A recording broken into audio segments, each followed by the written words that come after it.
fratelli e sorelle, con questa celebrazione dei primi vespri in onore dei santi patroni Ermacoro e Fortunato è sicuramente un momento di particolare grazia che Dio dona a noi, che siamo qui tutti presenti, e vorrei dire attraverso di noi a tutta la nostra Chiesa diocesana. Ecco, questo è quello sguardo di fede, di gioia che inviterei ad avere tutti in questo momento. Noi stiamo vivendo un momento di particolare grazia per la nostra Chiesa che ci viene dal Signore. E cerco un po' di dire dove io per primo vedo questa grazia. Tra poco consegnerò un documento importante, anzi molto importante, che ha come titolo "Siano una cosa sola perché il mondo creda". Le collaborazioni pastorali, nuove opportunità per l'azione missionaria della Chiesa sul territorio friulano. Questo è il titolo di questo documento che consegnerò tra poco. E consegnando il documento, sentiremo la lettura del decreto, istituirò anche 54 collaborazioni pastorali e 8 nuove foranie.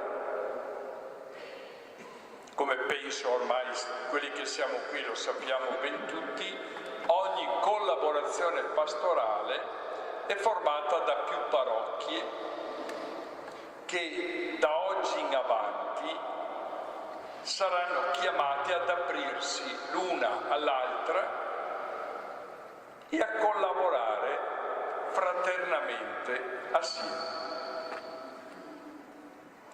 Le nuove foranie sono invece aree più vaste della nostra grande arcidiocesi che riuniscono più collaborazioni pastorali, sempre con l'obiettivo di aiutarci a camminare insieme nella miglior sintonia possibile.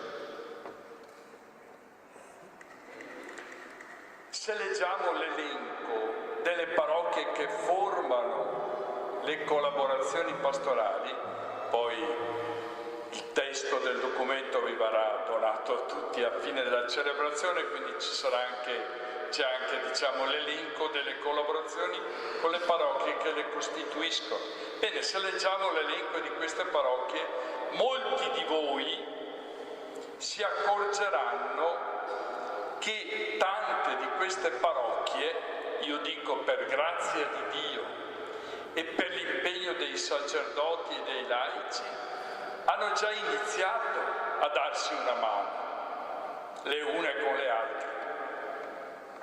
Hanno già iniziato a collaborare, a condividere gioie, esperienze, iniziative, operatori pastorali, anche risorse materiali.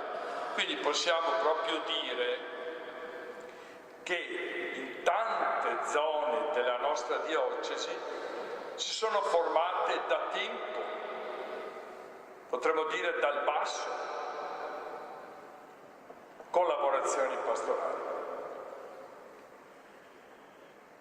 Allora qualcuno potrebbe chiedersi: è il documento che il Vescovo consegna? Cosa porta di nuovo allora?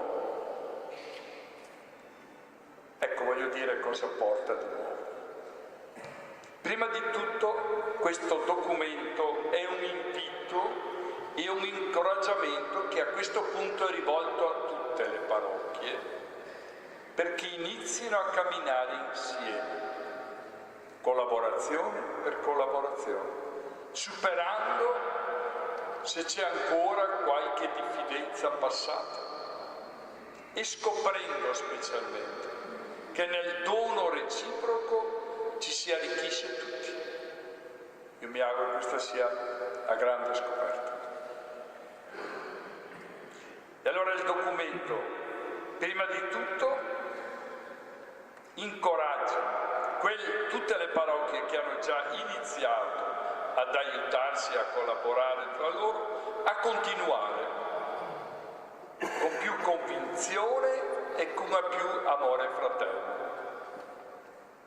e invita anche a iniziare subito la collaborazione tra le comunità tra le quali non si è ancora aperta a questa esperienza, pur con saggezza, con pazienza, dei passi uno dopo l'altro per partire nella collaborazione.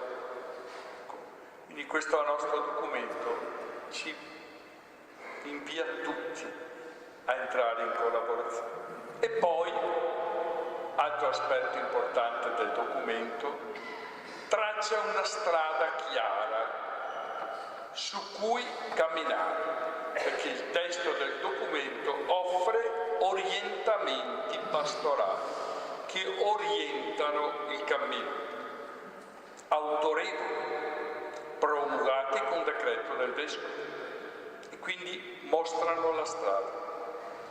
Questi orientamenti pastorali, vi assicuro, sono stati progressivamente delineati e anche tante volte precisati, limati, corretti, ascoltando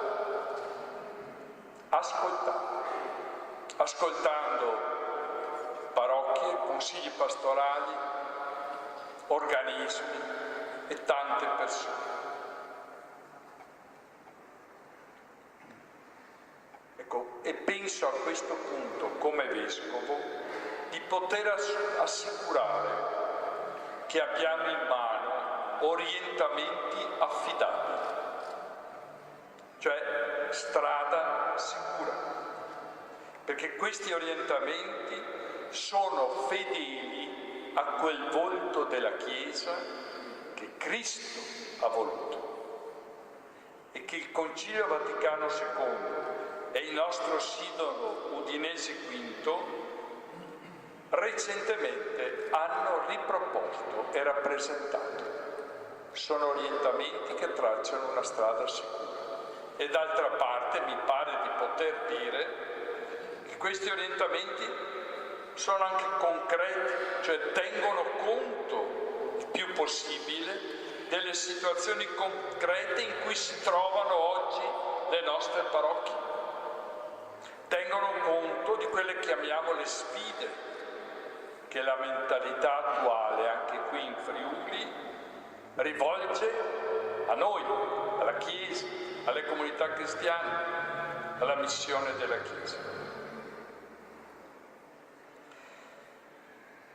Ecco, io vorrei dire, sono sicuro che se i nostri futuri programmi pastorali si ispireranno a questi orientamenti che troverete nel documento, ecco, possiamo veramente sperare che si avvii tra noi un processo virtuoso in tutta la diocesi di comunione e di collaborazione, e veramente sarà più viva e feconda la nostra Chiesa di Udine. Immagino proprio tutto un movimento vitale di collaborazione.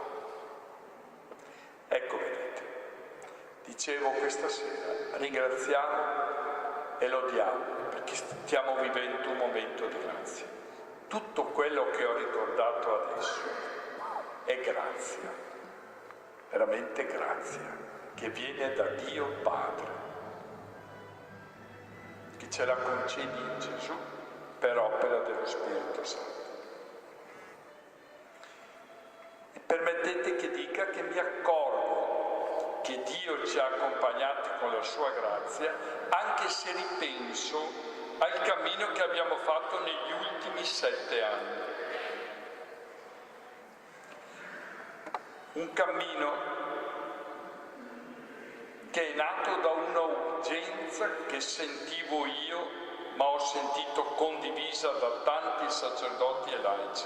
Questa urgenza è scritta nel titolo: cercare nuove opportunità per l'azione missionaria della Chiesa sul territorio friulano. Ecco l'urgenza, trovare nuove opportunità per la nostra azione missionaria e pastorale. Abbiamo sentito forte quindi l'invito fatto anche più volte da Papa Francesco di uscire, di cercare nuove vie per testimoniare anche oggi il Vangelo, predicarlo e trasmettere la nostra fede. Questo ci ha spinto in questi 7 anni, che non hanno visto un percorso sempre facile. Non mi soffermo adesso sulle difficoltà che abbiamo superato, però posso dire, e chi ha camminato si è accorto, penso che lo vediamo tutti, che in questo cammino, anche impegnativo, anche a volte faticoso nel trovare la strada, adesso vediamo che lo Spirito Santo ci ha veramente accompagnato. Questa è grazia del Signore. Abbiamo lavorato il più possibile assieme, sacerdoti, diaconi, religiosi, laici, e ho sentito che tutti avevano un vero amore per la nostra Chiesa e per la sua missione. Questa grazia abbiamo vissuto. Vedete, questa sera consegno un libro, ma non è un libro morto, freddo, inerte, scritto a tavolino. Quegli orientamenti pastorali che leggerete pulsano di tutto questo cammino sinodale che abbiamo vissuto.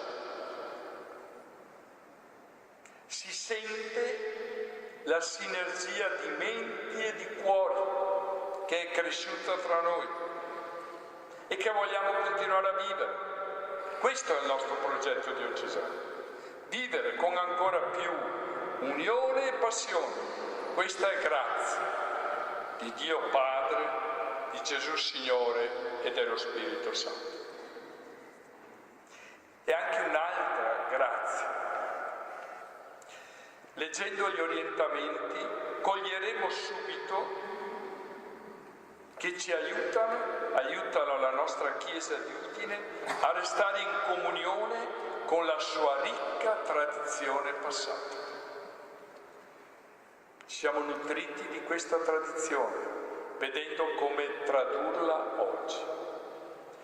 Questi orientamenti sono in continuità con la tradizione più recente e più di qualcuno me l'ha detto, sono attuazione delle costituzioni del Sinodo udinese, quindi. Ma questi orientamenti ci portano anche molto più indietro, ci portano nelle radici della nostra millenaria tradizione di fede. Questi ci portano ad Ermacora e Fortunato, alla loro passione per Gesù, per la predicazione del suo Vangelo dentro la decadente società pagana di Aquileia. Questa passione di Ermacora e Fortunato vibra nel nostro documento diocesano. Vedete, questi 2 santi martiri, il primo vescovo e il suo diacono, sono stati conquistati nel profondo del cuore dalla parola di Gesù che dice: siano una cosa sola perché il mondo creda. Si sono fatti sacrificio, martirio, uniti al sacrificio della croce di Cristo sulla croce per fondare qui ad Aquileia la Chiesa, che è la nostra Chiesa, e l'hanno fondata sulla linfa della carità di Cristo perché fosse una cosa sola. Come il Padre è in Gesù e Gesù nel Padre, nell'abbraccio eterno dello Spirito Santo. Hanno vibrato di questa passione e hanno fondato la Chiesa su questa carità di Cristo. E io sono convinto che anche molti di noi, lo dico anch'io in prima persona, sentano un forte fascino spirituale, vorrei dire come quello di Ermacora e Fortunato, alle parole di Gesù siano una cosa sola perché il mondo creda, che ci venga in questo momento il desiderio di confessare con Ermacora e Fortunato che questa è la vera Chiesa, una cosa sola perché il mondo creda, che questa è la Chiesa nella quale desideriamo vivere e morire, che è la Chiesa che può toccare tanti cuori feriti e farsi missionari. Bene, questa è l'anima dei nostri orientamenti pastorali che vi consegno. È un'anima antica ed è un'anima sempre nuova, perché nuovo è l'amore di Cristo che ci rende una cosa sola. Ecco, tutto questo è grazia che riceviamo dal Padre, da Gesù, nello Spirito Santo. E allora in questo momento, se è necessario, spero di no, ma se per caso è necessario, purifichiamo i nostri occhi da ogni pessimismo, da ogni rassegnazione. Purifichiamo, guardiamo la grazia di Dio per cantare, come si fa nei vespri, l'inno di lode. Benedetto sia Dio, Padre del Signore nostro Gesù Cristo. Ci ha benedetti con ogni benedizione spirituale nei cieli in Cristo. Maria è in mezzo a noi, come agli apostoli e alle donne nel cenacolo. È qui con noi per invocare ancora l'effusione dello Spirito Santo su questo nostro cammino, per farci vedere come lei vedeva bene tanti motivi per esclamare insieme a lei: Magnificat